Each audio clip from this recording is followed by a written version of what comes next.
Olá, Ranieri, de volta aqui após esse bloco comercial. Hoje estamos recebendo a visita da doutora Lucineide Medeiros, do escritório Castro Maciel. Todas as sextas-feiras aqui uma entrevista dentro do nosso Repórter Seridó. Lucineide, hoje nós vamos bater um papo sobre, claro, aposentadoria, sobre uma série de situações que é importante para você, telespectador. Boa noite. Boa noite, Cleto. Boa noite a todos. E desde já, antecipadamente, um Feliz Natal, que já estamos quase lá. Muito bem, exatamente. Feliz Natal, iniciando a nossa entrevista, desejando a todos os telespectadores assinantes aqui da Cides TV. Lucineide, esse vasto e amplo direito, né, do cidadão e da cidadã quanto à questão da aposentadoria, mas existem algumas questões que as pessoas têm que ficarem atentas. É claro, algumas pessoas por experiência e acham que sabe, dá determinados conselhos. Porém, o importante e interessante é que você busque um advogado ou advogada de sua confiança e preferência para poder te esclarecer e levar a decisão correta. Exato. Hoje, assim ainda, nos tempos de hoje, qual a demanda de maior dúvida, por exemplo, no escritório? Qual a melhor ou a maior procura nesse sentido aí, de dúvida, de tirar dúvida que a pessoa achava que era uma situação e na realidade é outra?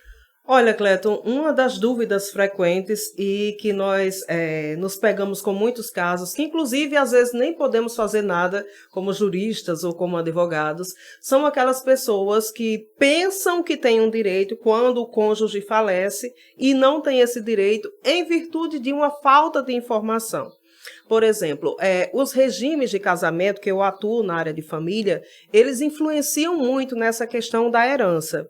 Mais importante do que isso é formalizar esse casamento para que você realmente tenha direito, ou então concluir provas para que realmente também especificar aqui que a união estável ela tem 3 tipos de união estável, tem a particular, tem a pública e tem a união estável que nós a união estável, ela dá realmente direito? Sim. Ela tem a mesma formalidade do casamento com comunhão parcial de bens.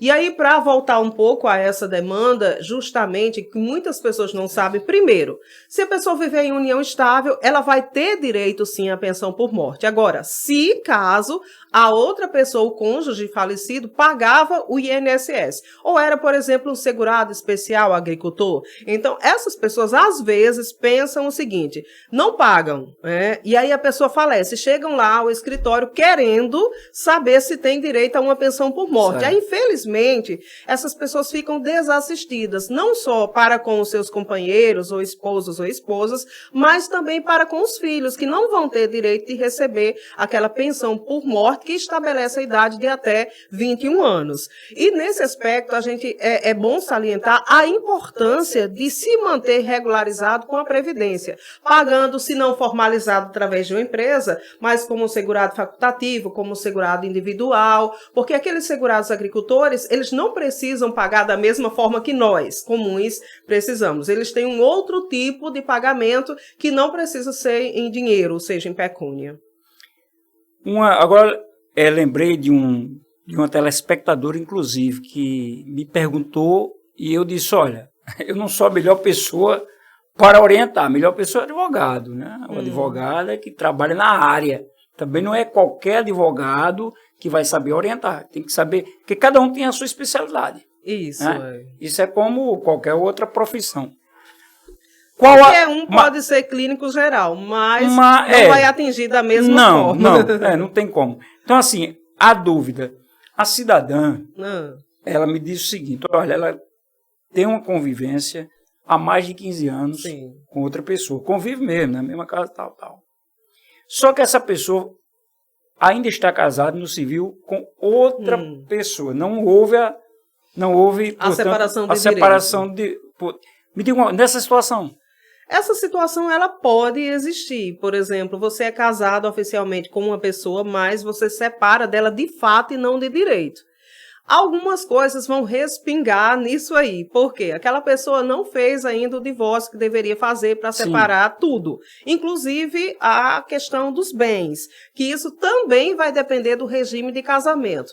Então, em certos aspectos, por exemplo, vai interferir nesta união. Uma pessoa que é casada para viver em união estável com outra, o que vai prevalecer é o regime da comunhão de separação de bens, porque ela precisa oficializar com a outra aqueles bens para poder não dar nenhum problema lá na frente. Então, é importante, não é proibido, né? Legalmente que a pessoa tenha uma outra família. Não, ela separou de fato, ela pode já constituir uma nova família. Mas é bom que ela regularize a anterior para que, a partir daquele momento, a nova pessoa, né, passe a ter todos os direitos. Porque em caso de morte, por exemplo, e aquela pessoa trabalha, os Supremos Tribunais entendem que se ainda houver uma dependência econômica por parte da ex-esposa, as duas vão dividir a pensão. Então, aquela que realmente seria justo receber, vai ter que dividir com a outra, porque ainda existia aquele laço anterior formalmente.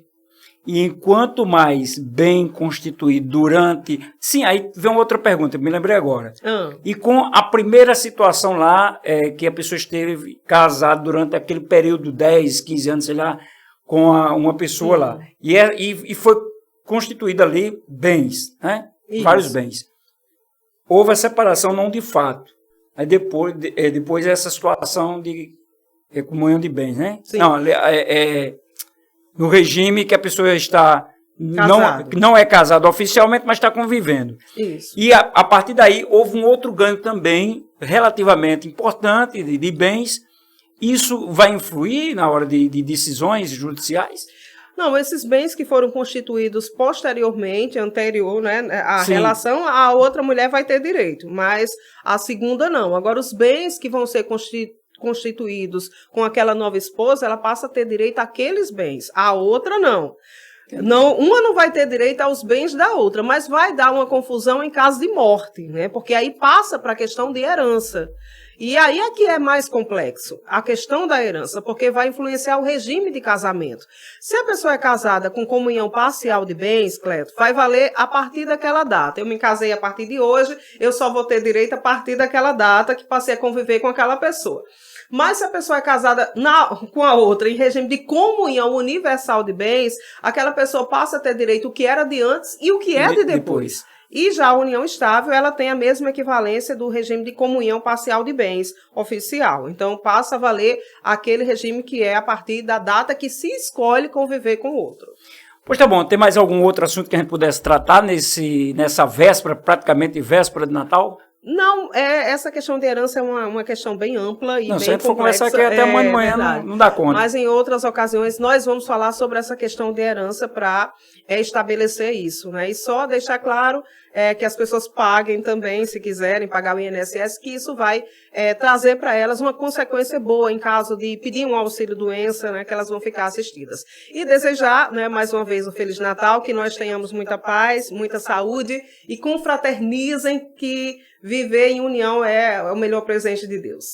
É verdade, então, com essa mensagem, Ranieri Mazzilli, nós vamos encerrar aqui essa entrevista. Eu vou para um breve intervalo comercial, a gente já volta para concluir aqui o nosso Repórter Seridó.